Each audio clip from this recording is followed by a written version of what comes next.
We're out here in Murfreesboro, Tennessee. We've got a streaked roof over here. This roof's probably 12 years old.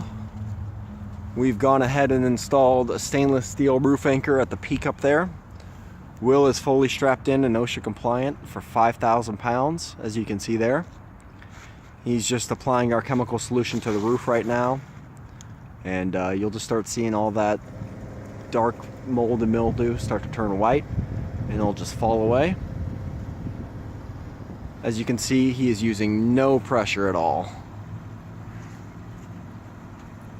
A very low pressure cleaning system. All that does the work is the chemical.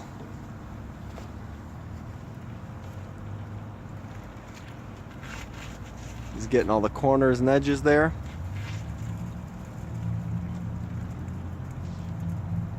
That'll do it.